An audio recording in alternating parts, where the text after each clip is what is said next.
While 70 people in Bexar County died last year in drunk driving related crashes. It is a grim reminder that if you drink and drive, you're not only risking your life, but the lives of others. Local law enforcement say this upcoming New Year's holiday is when they see the highest number of drunk drivers on the road. Patty Santos and photojournalist Adam Barraza went along recently with the Bexar County deputies to see why officers take their time on drunk driving stops.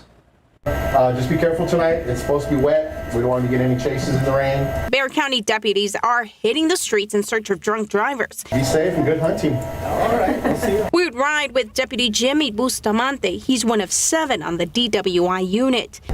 Doing DWIs for 11 and a half years. So I've seen everything. I've seen fatalities. I've seen lots of drunks. You know, I lost count.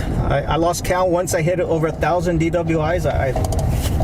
I stopped counting after that. As the most senior member of his unit, he trains newer members on how to effectively document a DWI arrest to ensure the charge sticks.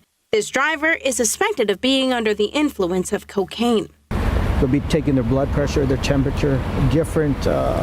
We check their pupils.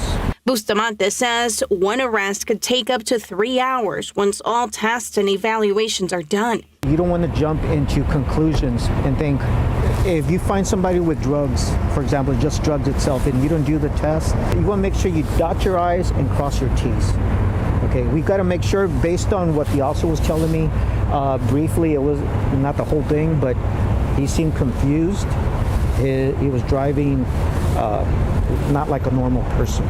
Getting suspected impaired drivers off the streets keeps everyone safe, he says. Bustamante's family was hit by a drunk driver when he was a child, and he's had close calls now on the job. They don't realize they put people's lives in danger when they operate the motor vehicle in the public roadways.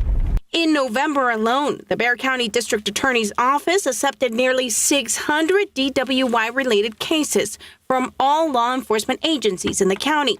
More than 300 were first-time offenses or Class B misdemeanors. More than 30 were felony offenses. 3 cases were rejected. Surprisingly, Bustamante says sometimes those arrested are grateful they got caught. I've had people thank me for me arresting them, and that's, you know, it's mind-blowing sometimes. You have some that, well, thank you, sir, I need help. Okay, well, let me try my part to see what I could do. Patty Santos, KSAT 12 News.